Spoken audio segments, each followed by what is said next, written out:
Good morning. Welcome to the overview of the FASB's new lease accounting standards put on by Frost PLLC. Appreciate you guys making the time to be a part of this.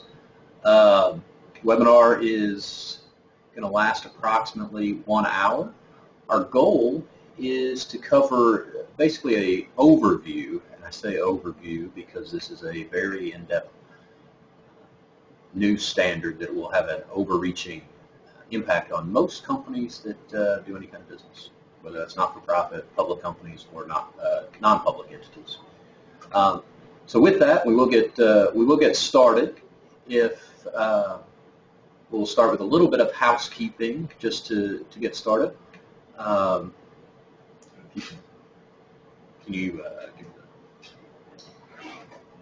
we'll start with a little bit of just our housekeeping disclaimer in that. One, these are for just educational purposes only. We will go through a lot of things that are kind of at a high level. If you want more information, certainly don't hesitate to contact any of the people that you'll see on this, and also, or any representative that you already know at Frost, and we can help delve in further. The views here are going to be somewhat, there may be some opinions. These are the opinions of both the presenters. With that, we'll go ahead and get started. My name is TJ Boyle. I'm the head of assurance services at Frost. And with me is my colleague, Brian Ettehad. He's a senior assurance manager as well. Both of us work heavily in the for-profit industries, particularly working with agriculture, manufacturing, and other similar industries.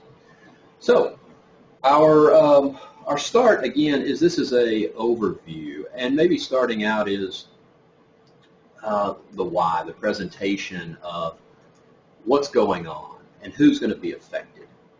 So with that said, basically everybody.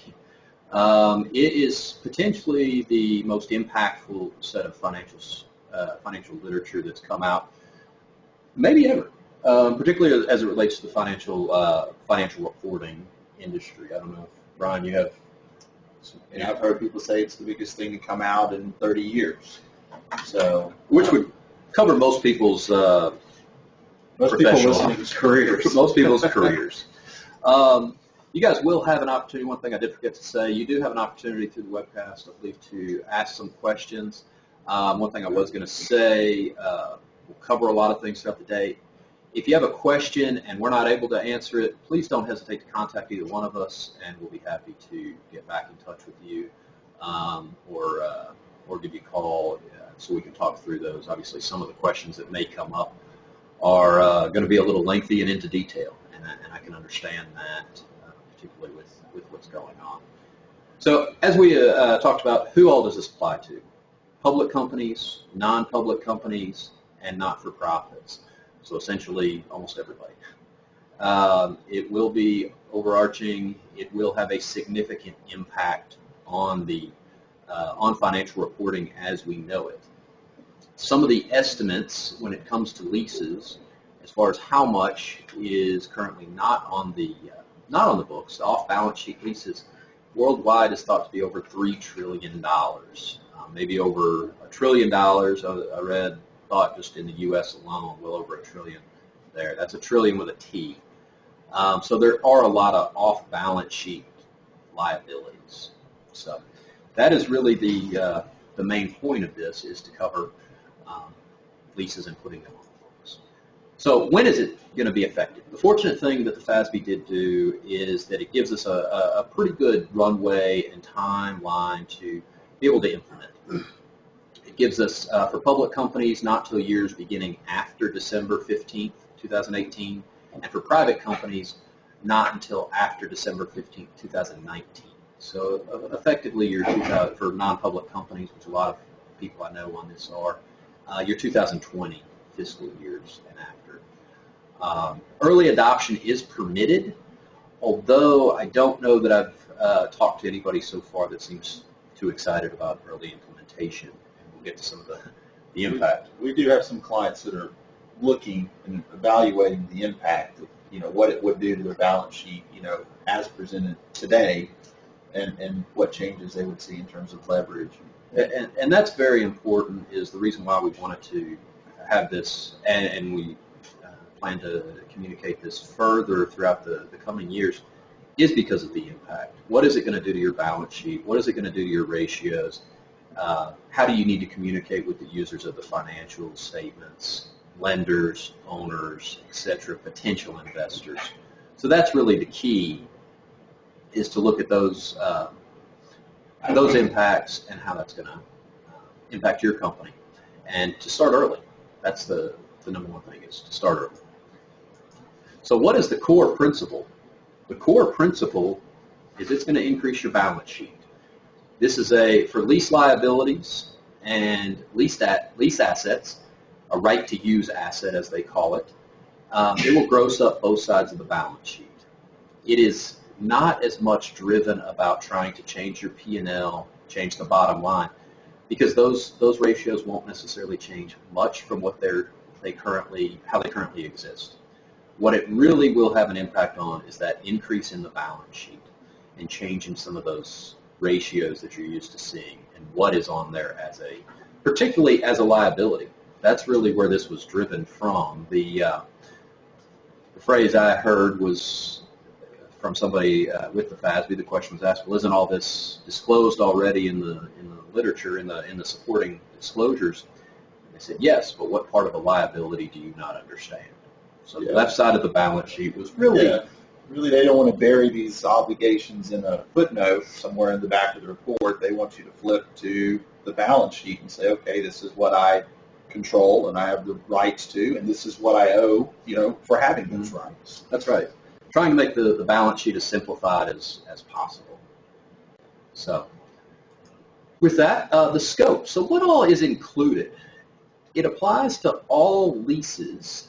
And we'll get to the concept of what a lease is, because that concept has changed, or will change. So it includes all leases except for the following: leases of inventory, assets under construction, intangible assets, or biological assets, which those are growing assets or living assets. It also does not include leases to explore for the use of minerals, oil, natural gas, or other intangible rights and uses of the land.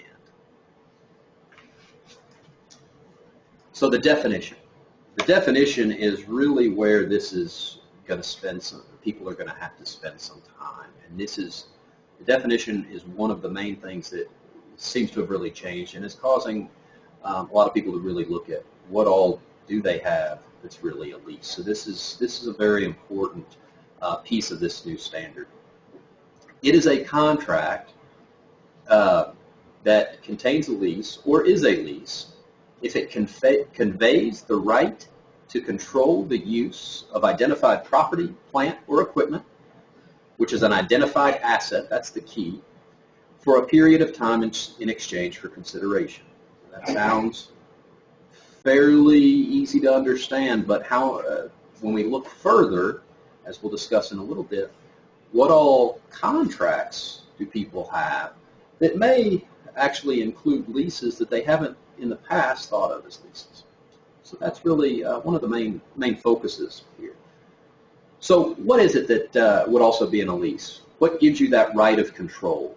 It's the right to obtain substantially all the benefits, all the economic benefits. So if you have all the economic benefits of an asset, then you would meet that criteria, and the right to direct or use, right to direct the use, or the use is predetermined. So if the customer, the lessee, has the right to direct how and for what purpose the asset is used, then it would be under that control. Or if it's predetermined, if there's only one way that can be used, the customer designed the asset. If the customer designed the asset, then that's certainly going to fall under that. And also if the customer has the right to use the asset or operate the asset without the supplier having the right to change those instructions. So that's you're going to see that show up as we've already been looking with many of our clients. There's a lot more potential use of that than historically thought, and most people didn't think of those as leases in the past. So it's going to take a lot more information and insight to how people are looking at that, which is actually going to be one thing. I know, Brian, you've talked with your clients, and I have with mine, as far as one of the key things is also pulling these contracts together. We've looked at quite a few contracts, just kind of in preparation for this, and we've noticed, just taking the boiler industry, we've seen where you might have a contract, with a hen grower that the way it's worded under today's terms might not qualify as a lease, but then your pull-it contract, because of how you've worded it in terms of, providing a minimum payment for a specified period of time, or some sort of payment, based on the amount of square footage that a grower is going to provide you, would constitute a lease under the new definition. So it really comes down to the wording of each specific agreement. Yes, it's really going to be a matter of people looking much deeper and getting all those contracts in one place. That's really one of the main things, is looking at where are these contracts, because that's going to be a big undertaking for a lot of people, especially larger organizations or people that have a lot of potential leases. Gathering these contracts together, reading through them, and making that analysis is going to be a pretty large undertaking for a lot of people. The adoption approach. So when this comes into play, what are going to be the methodologies? So they've implemented a modified retrospective transition. It's at the beginning of the earliest period presented. So if you have, if you're showing comparative financial statements, you'd start with the first year. But it's only for existing and new contracts. So if a contract ended during that period, you would not include it. So it's not a full retrospective approach. So if maybe that makes it a little more complicated, or maybe it doesn't. Yeah. We'll see how people decide when they're looking at it. But it's certainly something to start looking at, certainly before your year-end date that it's applicable for. So if you're a private company in 2020 is when you thought, oh, I'll start looking at it then, you're going to need to look earlier. Where you were, at the beginning of 2019, for example. Correct. So the components of a lease. This is where we get into some of the things that we talked about as things that maybe we thought of. Are they contracts with a lease, not with a lease, or are there components? So one of the issues is that many contracts contain leases, a lease component, and agreements to purchase or sell other goods or services. So many times you might see that as a non-lease component. Many times you might see that sometimes in the real estate business. Some of the examples that are used is you may rent space in a mall, but then the owner of the mall also gets a percentage of your sales. So that's two pieces. If you've got something maybe that includes you're renting a piece of machinery, but it also has a maintenance contract associated, all in the same contract, you may be sitting there with two components, and you're going to have to look at separating those components. So you've got partly a lease and partly a service component. So the service components are covered under other pieces of GAAP. Typically, those are not going to be on the books, with the exception of the standard on the page.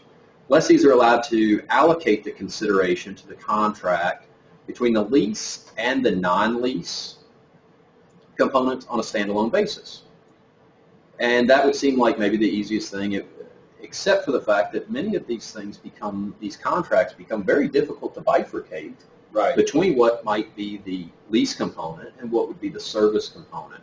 So with that, you can make a policy election by class, so by the type of lease they are, and we'll talk about that in a little bit, to account for each lease component and the non-lease component as a single lease component. So you could essentially be grossing up for the non-lease component, but they did at least allow you to make an estimate for what we would call maybe services, or maybe labor, or some sort of arrangement like that. But someone is also allowed to make the decision that if that's going to be too onerous, too time-consuming, they can take the numbers that they know for a fact and can use those as the amounts that will go into their balance sheet. So the lease term, I know I used to talk with some people about what the lease term would include when this was first being discussed, and how would people be allowed to document that, particularly with many leases having extensions, many leases having renewals. Different types of contracts have different things allowed in them. So one thing to look at is any non-cancelable period. That will be included as part of the lease term. Reasonably certain. So if it's reasonably certain that you would extend the option period because maybe there's a cost to terminating the lease, you know that more likely than not, most likely you are going to include that, then that is something that you would include in your lease term. That especially becomes something to look at when you have these renewal options, these periods, because you could obviously be expanding your balance sheet even greater than initially thought. Lease term payments consistent with the lease term. So if you have a price of an option, if the option is priced into it and it's reasonably certain that you're going to exercise it, then you would include it. Also, as we discussed, payments to terminate, unless it's not likely, it's reasonably certain that they won't be exercised. So we'll talk a little bit about that. Some of those terms even are very similar to the current lease rules in that when you talk about bargain purchases and also other costs that get included into the lease calculation and whether or not you should have historically been looking at those as capital leases. So the final thing also that you would want to include are any fees paid by the lessee to the owners of a special purpose entity for structuring. So that would also be if those costs are going into your calculation. If you're paying those, then you would include those in the overall cost and calculation. So lease criteria. The term lease criteria, we have that here, and that's very important, especially in a couple minutes when we talk about the different types of leases. Different types of leases will guide how they're put on your balance sheet and how they're included for a lessee on your income statement. So the first thing of a lease criteria, when you look at these, do they fit under these criteria? If it fits under any of these criteria, then it'll be a finance type lease, and if not, it'll be an operating type lease. And we'll talk on those terms in just a minute. But the first thing is a transfer of ownership of the asset at the end of the lease to the lessee. The purchase grants the lease grants the lessee an option to purchase from the lessee that the lessee is reasonably certain to exercise. And you may notice that some of these terms seem very similar. These definitions are very similar to the old capital lease. Yeah. Actually, it even gives some guidance that you can somewhat use those guides to look at that. It doesn't spell out the old, 75% of useful life, 90% of present value, but it guides you really back to the old. It does. This is meant to be less rules-based, much more of a rules-based and more principles-based standard. The present value and the residual value is guaranteed by the lessee equals or exceeds substantially the fair value of the asset. The lease term is the major part of the remaining economic life. And the underlying, and something that's a little different than maybe has been in the past, the underlying use of the asset is of such a specialized nature that it is expected to have no other alternative use. So if it was basically designed for a company or designed for a customer to be used and it has no other ability to be used, you're going to put it on your books, and you're going to do it as a finance lease. So the lease classifications, if it doesn't meet any of those standards, it's called an operating lease. And this is a little bit of my opinion on this, is that I really didn't like that they used the term operating lease. I do think that could cause some confusion. It's kind of confusion. Because of the fact that we've used the term operating lease in the past. Operating lease in the past has meant something that doesn't go on the books. Operating lease now will be on the books. It's just a different type. You also have the term finance lease. That is anything that meets any of the criteria that we just discussed. So somewhat akin to the old capital lease. That's, if you want to use those terms, that's somewhat how they feel, is similar to those in the past. Now there is one caveat, one exception. They did give the exception of a short-term lease exemption. So if you have any leases and they don't have a purchase option that are less than 12 months, you can record, you do not have to record a lease asset or liability. So you'd record them very similar to what you're doing today. I think if you had to rent equipment for construction or those sort of items, that would be kind of generally speaking, the type of item I would see falling in there, or maybe a short-term real estate lease. Correct. Things that really you're not controlling. It wasn't a matter of trying to really have long-term use of an asset. So, yeah, those are very good examples of short-term use of equipment in particular is probably where you see that the most, or where we see that the most. So where are we going to see this? Where are we going to see this on our financial statements? How is this going to impact everyone? So the balance sheet is the first thing we're going to talk about. It's the you're going to see a huge gross up, as we talked about, of both the assets and the liabilities section. And it is designed primarily, again, around making sure that the liabilities are fully disclosed on the balance sheet. What are you eventually going to owe? What do you have as a commitment to someone? So first thing we'll see is on an operating lease, we'll have a lease right-to-use asset, which can be presented separately or together with other assets. Now, on a finance lease, the right-to-use assets are prohibited from being presented in the same line as an operating lease. So you do have to show those differently. They do want those shown differently I think to allow people to know, what are you truly having just a right to use, and what are you really buying and financing? So somewhat similar to what we're currently seeing. And then on the liability side, again, the lease liabilities can be presented separately or together with other liabilities. But the finance leases must be shown separate from the operating leases. So they have to be shown different because, again, those are much more akin to true, what we think of as true debt, not just a liability, but actually more along the lines of debt. So the income statement. The income statement is where you'll see some differences in the format, but not necessarily to the bottom line. Again, we talked about how a lease expense what currently has been rent.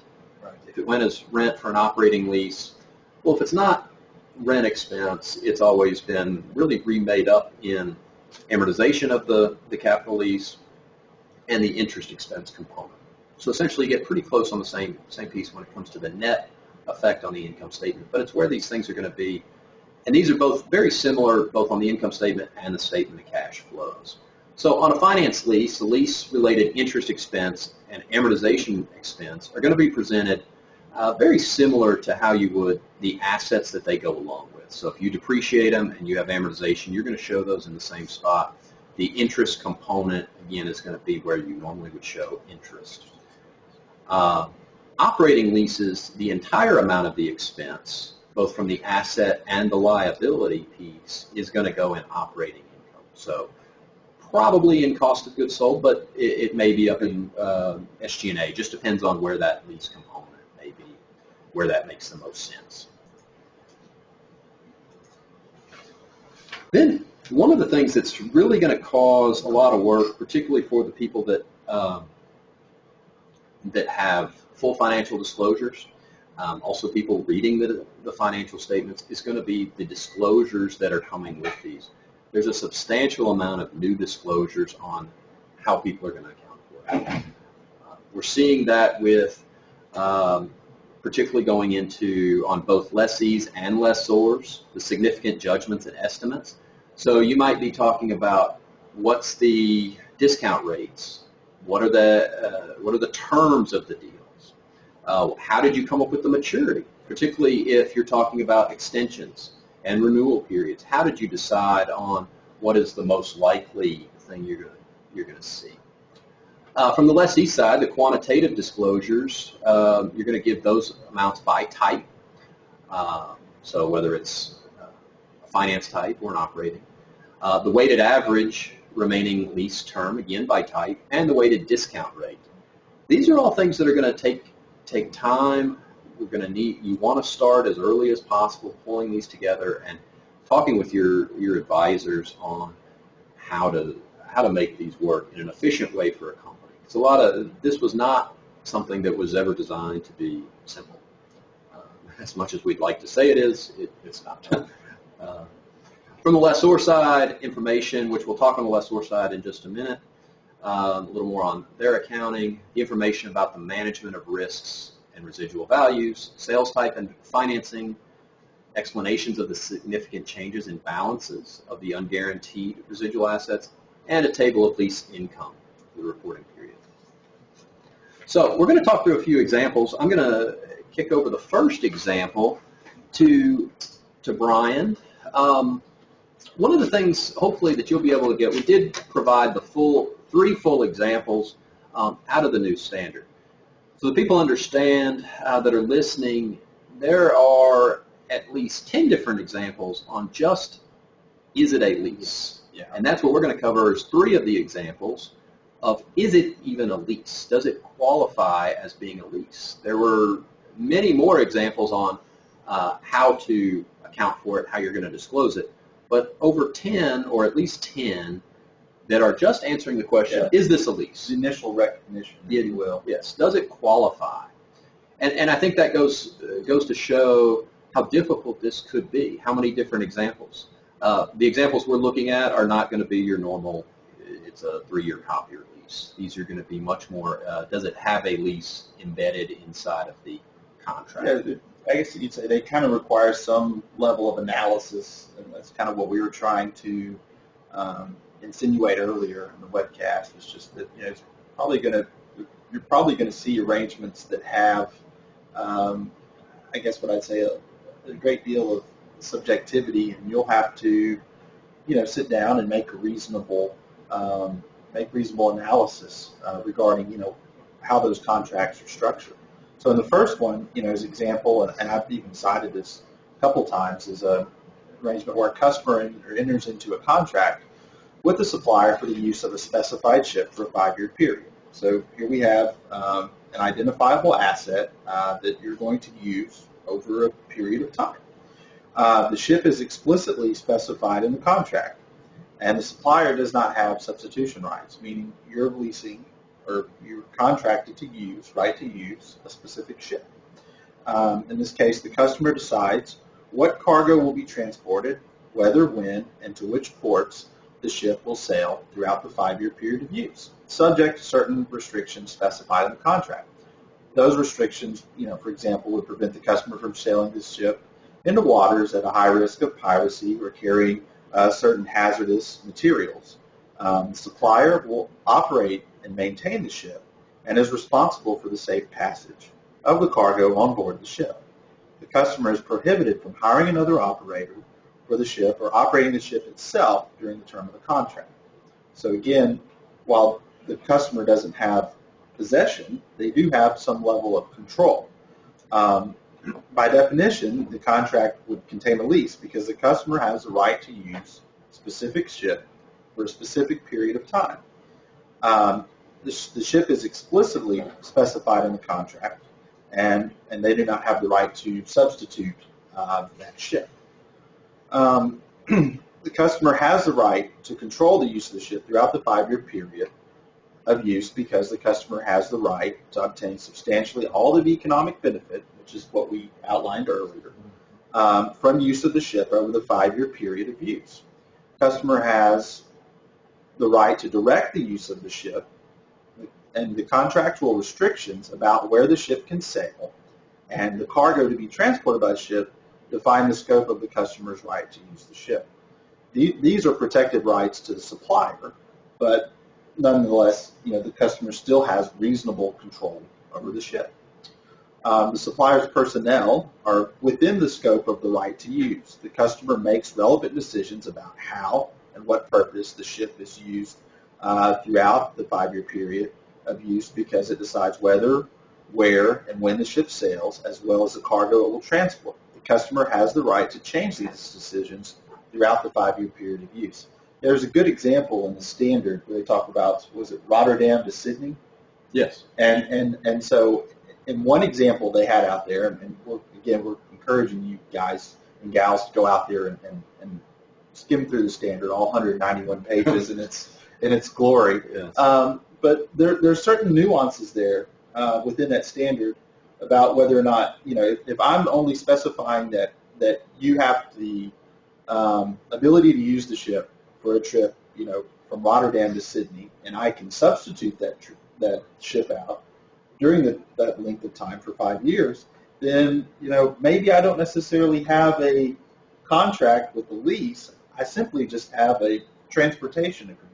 So again, we just want to reiterate, a lot of it has to do with how these things are written, and that's why there's so many examples within the standard, just on whether or not you have a lease or some other type of contract or agreement.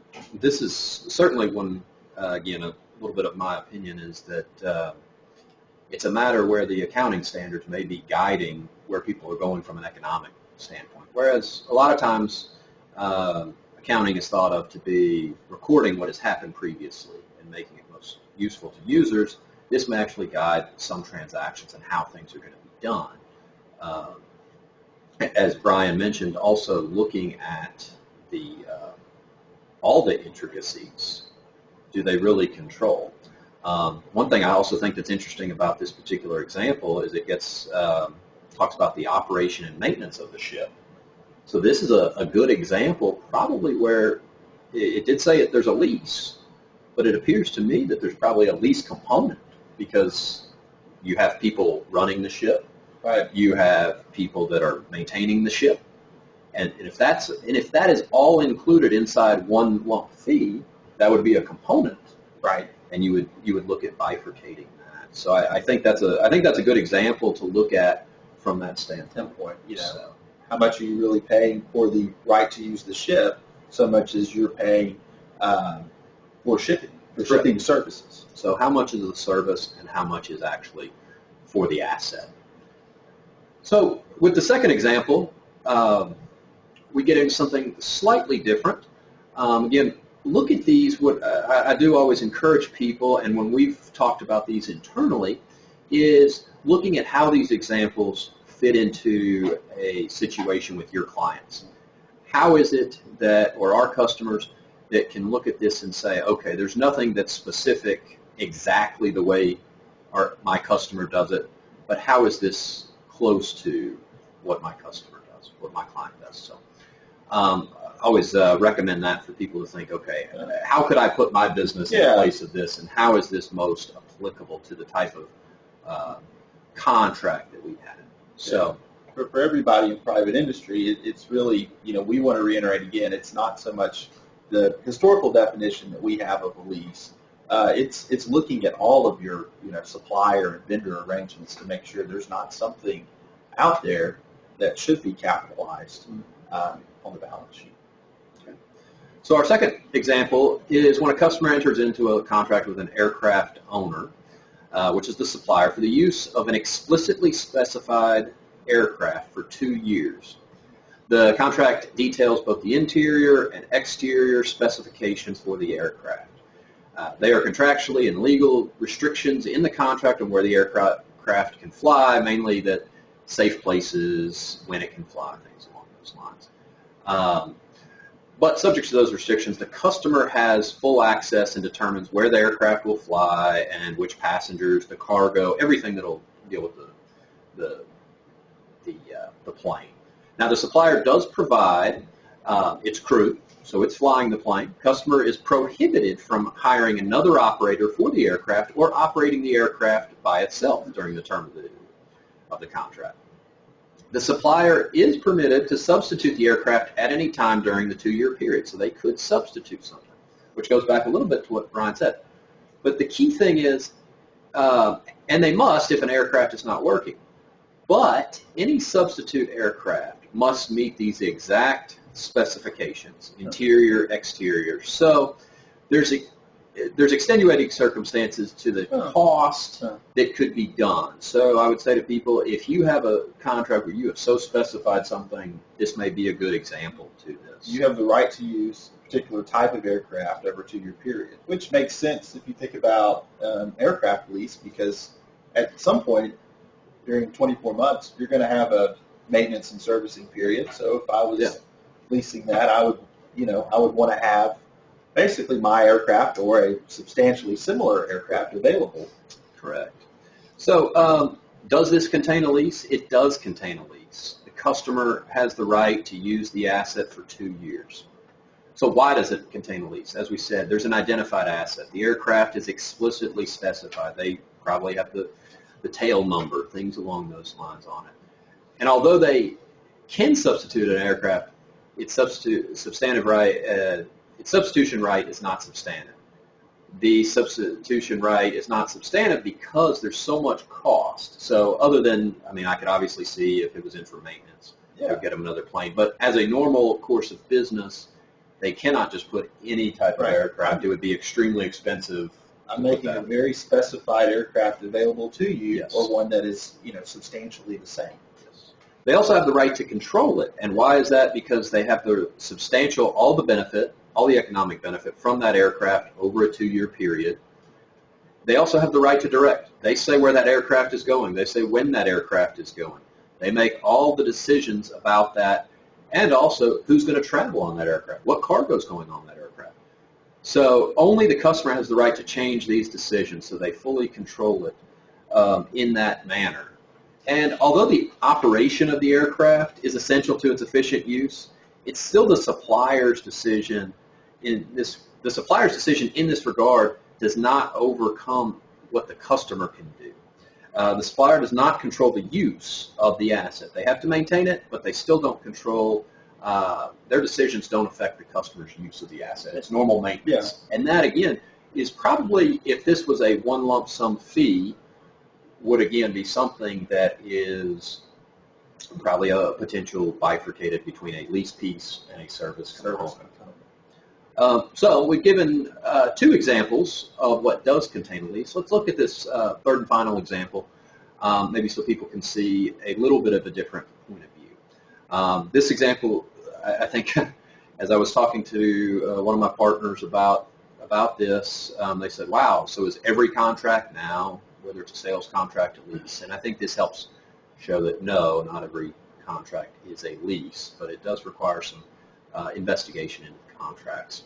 So a customer enters into a contract with a manufacturer to purchase a particular type, quality, and quantity of shirts over a 3-year period. Those types and quantity, they're all specified inside of the contract. The supplier only has only one plant that can meet the needs of the customer. The supplier is unable to supply the shirts from another factory or source them from a third party. Now, one thing to keep in mind, the capacity of the factory exceeds the output that the customer needs. So the customer has not contracted for everything that will come out of the plant. They don't get substantially all of its output. Yes. So the supplier will still have other customers, and they can direct how to do that. The supplier can also make all the decisions about the operations of the factory, the production levels, the timing, so when the plant can be in service, when it isn't, if they want to run high or low. Which is something you didn't see with the airplane example or the ship example. Exactly. And those things right there are what help define this contract as not containing a lease. This is really a purchase of goods contract. The factory is an identified asset. So let's look at the reasons why. So in this example, the factory is definitely an identified asset. It's implicitly specified because the supplier doesn't have another factory that can do this particularly. But the customer does not control the use of the factory because it doesn't have the right to contain substantially all the economic benefits from the factory. The customer also does not have the control of the factory because it doesn't have the right to direct the use. They don't have the right to direct the purpose of the factory's use throughout the period. The customer's rights are only limited to the specified output. So as long as they get the output, how the factory is run is not necessarily of their concern. So there's more on the level of what we were talking about earlier being a supply agreement, so much as the exclusive right to use an asset. Correct.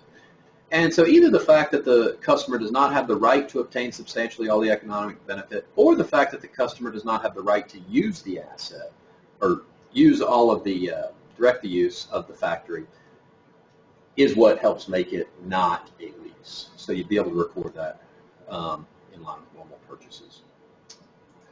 The next thing we're going to go over, Brian's going to lead this, is on the lessor side. I think most people have been more concerned, at least the people I talked to, about the lessee side. The lessor side was not always the most controversial. It may be the harder piece, but it wasn't necessarily what most people I had heard about and were concerned about in the past. So I'll turn that over to Brian. Sure. The lessor side is, as he said, is somewhat not as common. Though I guess the most obvious place where you would see this would be if you operate in the real estate business, for example. And in that case, as has been in the past, and as will continue, you'll still want to recognize, rental revenue on a straight line basis. I believe that's kind of been the standard for 30 years. Over the life of the lease agreement. They did make some changes to better, kind of, what's the word I want to use? Maybe align this with the new revenue recognition standard that came out, I believe it was last year or 2 years ago, in terms of, how people recognize different, components of revenue. So what they did was they have basically three types of classifications, if you will: the sales type, direct financing, and operating. There we go. So with the sales type, here it comes down to transfer of ownership at the end of the term, which is something that's consistent with previous standards.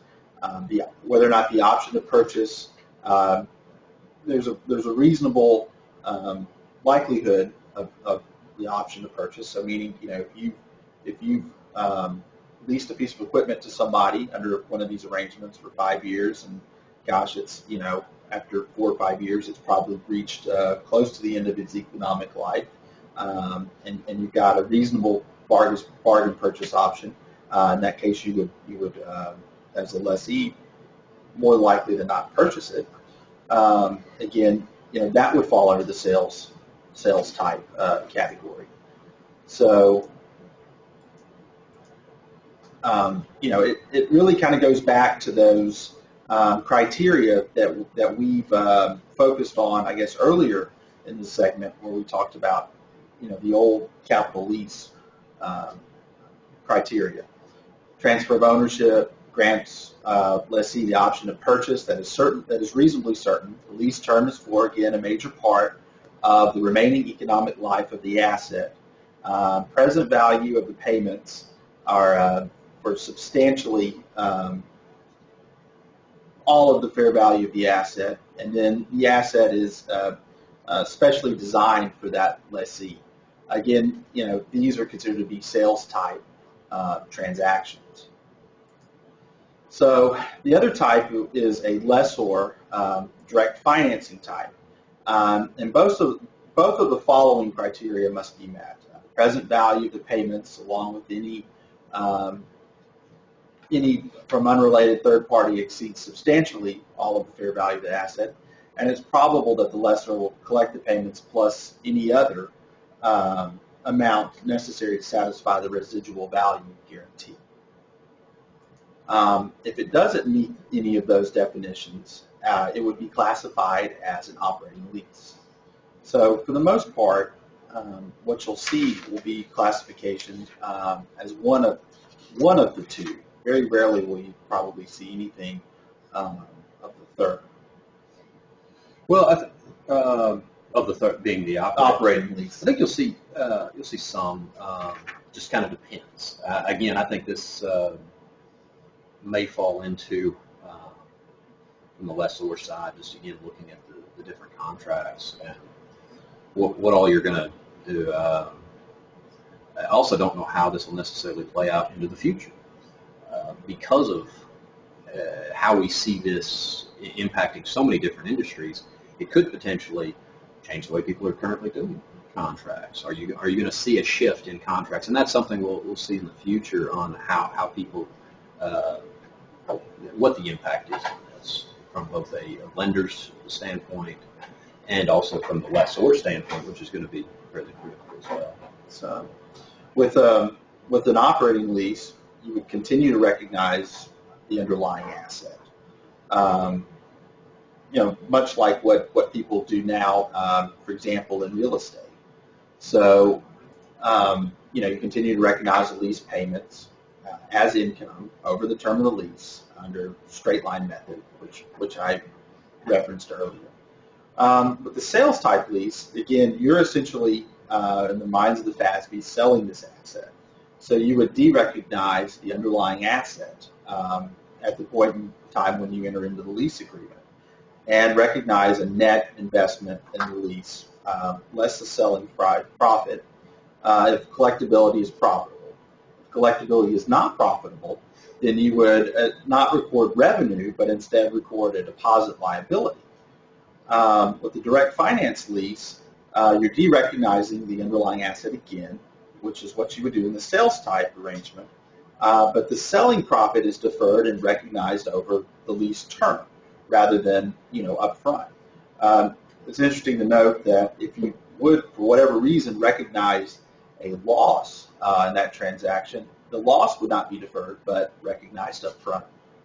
Normally the way it works. They do like to recognize losses up front. So some of the things that maybe we can consider is, when you pull all these things together, and we're close to the end of our time, is thinking through, how does this affect you? What are the things that a company and also its lenders need to think about going forward as these standards change? So maybe one of the first things is making sure your staff are trained to look at these type of agreements, pulling together all of the different contracts that you may have, making sure that if you're in the accounting group, that that somebody, if they have any kind of contract, even if they don't think it's a lease, certainly wouldn't maybe be one in the past, that they've given that to you so you can look at and help evaluate that. Also understanding how's this approach going to impact you on the financials, the actual modified transition approach, understanding that, being able to look out into the future, how that's going to affect your balance sheet. Work with your auditor. Work with your auditor now, work with your accountant. Also work with your lender. This is obviously going to have a huge impact on covenants and potential financing in the future, and I think the lending community is maybe going to have to reevaluate some of the covenants that they've looked at in the past, obviously, and just how these ratios have been evaluated in the future. Because I like to remind people, nothing will change. The business model won't change. Your business didn't change overnight, but the standards will. The standards will change what your financial statements look like overnight. So I think that's very important to make sure you're having those communications with your lenders, with your accountants as early as possible. We still have a long time, but particularly if you've got new debt agreements coming up. We hear, for example, EBITDA. Yeah. EBITDA is a term that's thrown around quite a bit, but this will impact EBITDA, for example, because you'll no longer have lease expense in some of these arrangements. You'll instead have amortization expense and depreciation expense. Yeah, so it certainly could, what all falls under that may grow. And also it will depend on the definition of EBITDA. So all of these things will need to be looked at. Obviously, people look at equity as a percentage of your balance sheet may change substantially. We talked at the very beginning, if there's $3 trillion of new liabilities going on the worldwide books of people, I'm sure that some people listening here have those liabilities, and we'll need to reevaluate that and what that's going to mean. Other things looking at are, do you maybe need to change your IT systems?